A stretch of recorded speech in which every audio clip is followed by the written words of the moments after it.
Hi, it's Gary, and today I want to talk to you about the wonders of creating a six-figure income from being a mortgage broker. And this is going to be part of a 6 or 7 episode series where I just talk you through my experience over 13 years in this industry, now coming close to 12 months coaching and mentoring over close to 100 advisors during that time. And I think it's from building businesses, my experience of building a business started in 2005, building an adverse credit business. We started on day one with 3 people, me, a girl called Emma, and a guy called Pete who had an investor, give him $250,000 to start the business. And within the course of 12 months, I was sales and compliance manager. Emma was in charge of operations and administration, and Peter was in the cinema every single day. But we grew that business to about 100 grand a month within the space of 12 months. And I was managing it through spreadsheets. I was managing it through the sales systems, through the advisors, monitoring the teams and making sure that everything functioned. And that gave me the understanding and the lead generation to be able to go self-employed in 2006. And I think probably the most important thing for any business owner or mortgage advisor is the initial setup of actually just getting yourself set up with the systems, the tools, the processes, the understanding of what you need to be self-employed before you actually make the jump of being self-employed. Because you can go straight into, you can be great at your job, but being great at your job doesn't necessarily mean that you understand all the different hats that you wear as soon as you become self-employed. Because you are lead generation, you're marketing, you are sales, you are administration, you are finances, your operations, your customer service. You're just wearing so many different hats that you can often find yourself getting completely lost.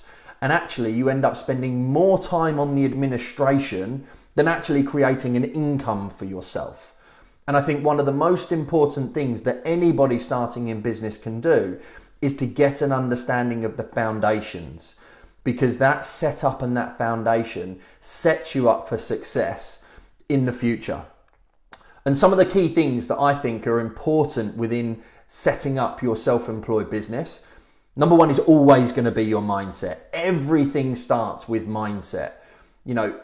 Having a growth mindset, having an abundance mindset, one that means you're going to be able to attract more into your life rather than having scarcity and thinking that, where's my next lead coming from? But also it means making sure that you know what is working and when to adapt and when to be flexible. I had a mastermind yesterday with 6 business owners, 6 mortgage advisors, all wanting to go to the next level. And there's 7 key mindsets that I talk about, from competition through to focus, through to a thirst for knowledge. And actually, I'm going to go into more details to these on a separate podcast, and a separate video. But it's so important to make sure that your mindset and your understanding of what you need to focus on is on point. And more often than not, I didn't have it. When I went self-employed in 2006, there was no one telling me what to do. I thumbed my way through and I did what I thought was right, and I learned through mistakes that I made, and it actually took me twice as long to get to where I needed to get to. And more often than not, when we start out in self-employed business, you need to have some kind of accountability, someone who's already been there and done it and had the experience, someone who you can learn from to get that fast track result. So the next thing I want to talk to you about is starting with profit first. Now, more often than not, when you go self-employed, the first thing that most people start thinking about is, what's my logo going to look like? What are the sexy colors that I'm going to have? How's my business card going to be? My letterhead, my Facebook page, and all of this kind of stuff. When in actual fact, the first thing you need to do is find some bloody clients. And it's actually about making sure that you know your numbers. How much do you need to earn first of all? What is the income that you want to withdraw from your business? Because as soon as you start at the bottom and say, I need £1,500 to make this work, you can then start to look and say, right, what's my profit got to be with a bit of a buffer? £2,000. What's my expenses? What's my sales target? How do I break that sales target down? How many leads do I need? How many people have I got to speak to get the required number of leads? And starting with the end in mind is the first step, because you have good, better, and best. The first thing you need to do is be able to cover your expenses and remove that stress, worry, and anxiety. And knowing that you need £2,000 a month is your good. Your better is to get to £2,500 per month, and your best is to get to £3,000 per month. And then when you start hitting those targets, you start moving your goals and your aspirations up, but you focus on what is working. The next thing that everybody needs to do when starting out as a self-employed individual is to look at the sole trader systems that you need. You know, I built my business initially back in 2006, 2007. All I had was bank statements, Excel spreadsheets that I could download. And I used to spend hours ticking off every little expense, making sure that I had a receipt, wasting time on all this useless administration because I didn't know any better. When in actual fact now, 13, 14 years later, for 20 quid a month or even less than that, you can go and get an online bookkeeping system that will track your income and your expenses. You will then be able to get a bookkeeper for potentially, £10 or £15 or £20 per hour. And actually that leverage of time gives you more time that you can invest in the most important two elements of your business, which is your marketing and your sales, because that is what is going to improve your cash flow and make your business go forward. The next thing is around batching. More often than not, you're trying to do so many different things at once. You're spinning too many plates here, there, and everywhere. Where in actual fact, if you actually sat down and you looked at your Outlook calendar and you then decided that rather than trying to do so many different things, you sat down on a Sunday or potentially on a Monday morning and you set your week out. Right, between these hours, I'm going to do this element of job. Between those hours, I'm going to do this. I'm going to do my quotations. I'm going to do my applications. One of the things that I learned from being employed at Alexander Hall in London was the fact that between 2 in the afternoon and 4 p.m. in the afternoon, everybody did their administration.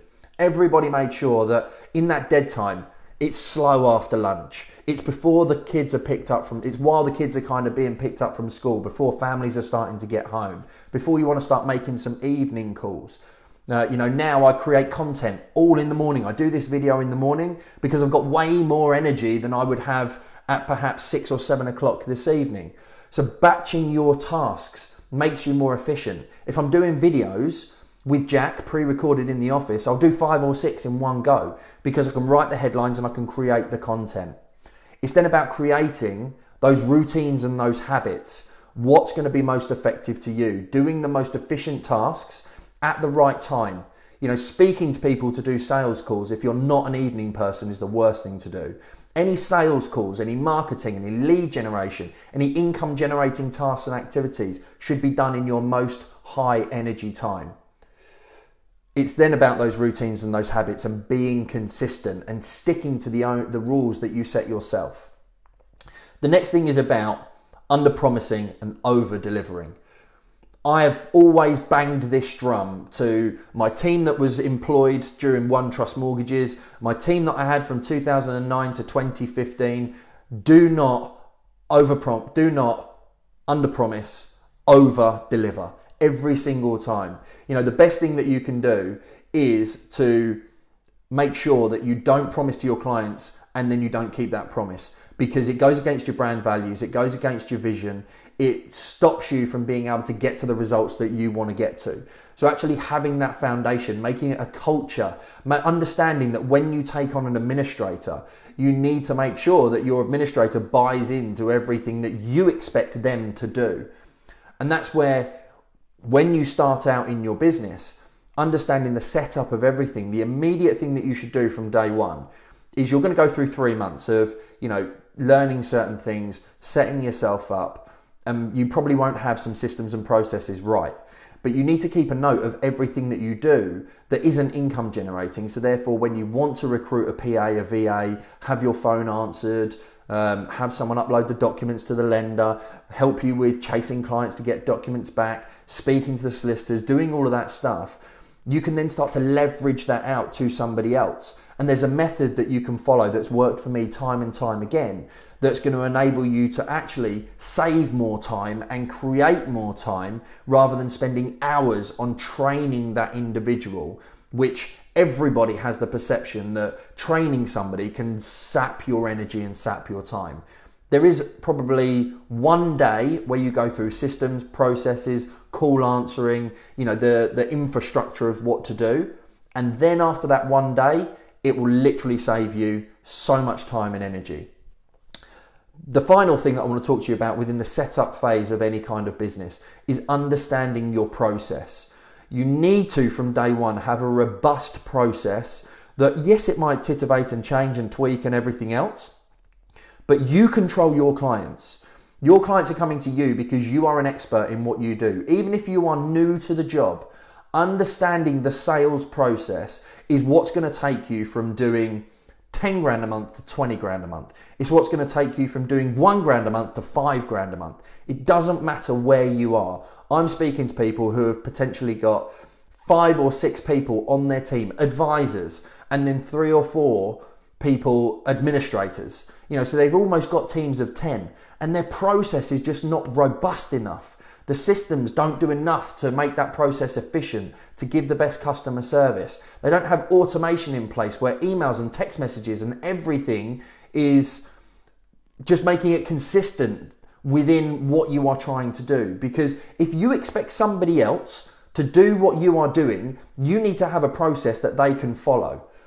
And if you think about McDonald's, you go into a McDonald's, they run that franchise model on the basis of everything is process orientated. Doesn't matter which McDonald's you go to, the chips are made in the same way, the burger is made in the same way, the bun is put together in the same way. And that is because they don't rely on the person to think about what is going on. They rely on the process, the training, the systems, the automation, and they make it part of the job role. They turn around and say, right, once you're good at making chips, you can move on to making burgers. Once you're good at making burgers, you can move on to the next bit and next bit and next bit.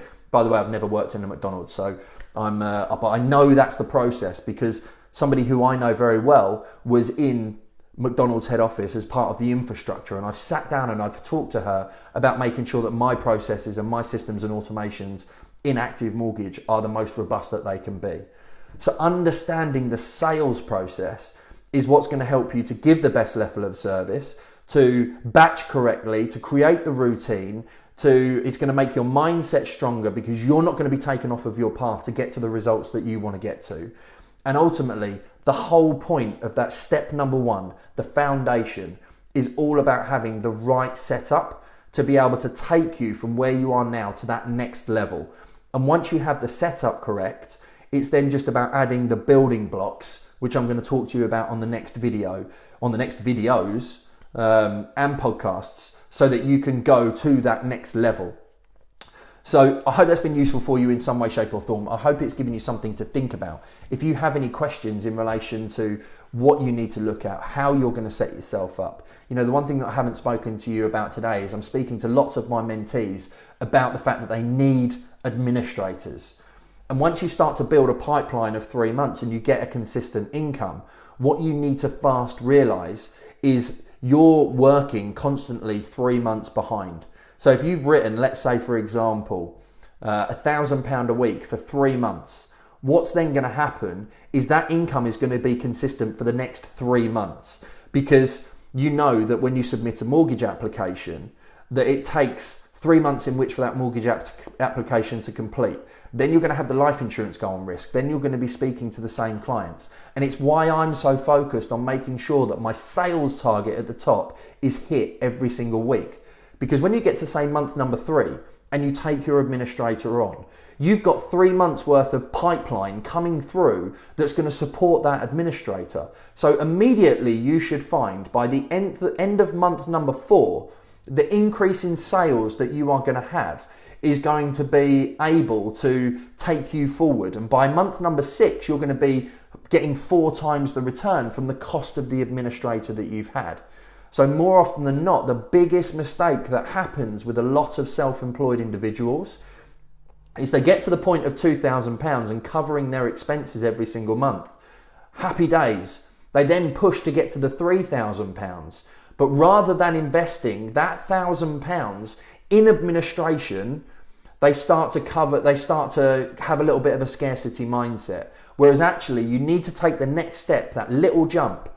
To give you an example, I'm interviewing at the moment for an executive PA, and it's going to cost me roughly £11 an hour for 7 hours a day, 3 days a week, Tuesday, Wednesday, Thursday. So that's going to cost me roughly £12,000 a year. But that £1,000 every single month that I'm going to be paying is no doubt going to get me 5 or 6 times the return, because I've looked at the jobs and the things that I am doing that are taking me away from income generating activities, speaking to more people, creating more courses, launching more products, generating more leads for my mortgage advisors, speaking on more stages, etc., etc., etc. So when you understand where you are best off spending your time, it will enable you to get better results. So process is everything.